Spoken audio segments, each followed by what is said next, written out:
All right, this will be our remote downstream system right here. So this is our box. This is pretty much controls the electrical side of it.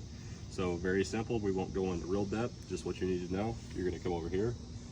You're ready to start the job, and you'll actually turn this thing on regardless if you're using it or not for every job. So you'll come down here, little switch, you'll see it right here, flip on, grab your remote, turn the remote on, press rinse.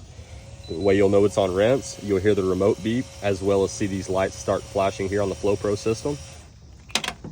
From there, once this is flashing, you're good to start your machine. You always want to make sure this is on first so it's not creating restriction in the water flow. So okay, this is on. Now I would come over here, start my pressure washing system the correct way, which we'll go over in another module. Once this is going, if you're just surface cleaning, you're not actually using chemical, there's no need to touch your ball valve here. We're not using chemical, we leave this on water and we just wash.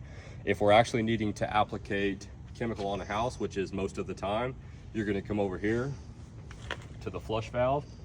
You'll see the arrow. You're gonna turn that to the side that says chemical, that has the red tape. This will now allow us to pull chemical through this system, which will actually come out the end of the pressure washer hose. So once this is on chemical, it's not necessarily gonna come out of the line yet. You're gonna have to grab your remote, which will typically be attached to your belt loop here as you're washing. You'll see rinse, and you will also see mix. If you press rinse, obviously just water. If you press chemical or press mix, chemical is gonna come out. So say I'm only spraying water and I click mix. It's gonna take about 10 seconds for the chemical to hit the end of that line because there's so much line there. And same thing going from chemical to water. If I just got done applicating chemical, you've got to take that into consideration that when I press rinse, it's going to take about 10 seconds to hit the end of the line.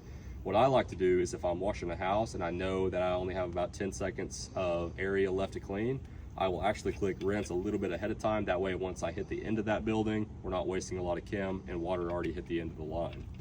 So this is the hose that we will use for house washing, concrete cleaning, everything to do with the pressure washer. So once you hit rinse, mix, it's gonna come out the end of this hose and out of our gun onto the house, whatever we're applicating. Very simple. This is the line that it actually runs through here, and it'll go up through our reel and out the end of the hose. So once you're done with the job, say we use chem, this line now has chemical in it, and it will corrode if not rinsed out. So we would come here at the end of the job, look at the arrow.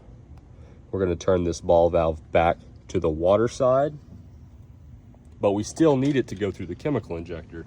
So we would actually leave this remote on mix, which would in theory pull chemical, but now we've got the ball valve turned to water, so it's gonna pull water through the chemical injector, rinse it out, and allow us to get a lot of life left out of that and it not corrode the seals. So that's about all with the downstream system. If you have any questions about it, you can check the operations handbook on that and also rewatch this video and go through how the operations of everything works.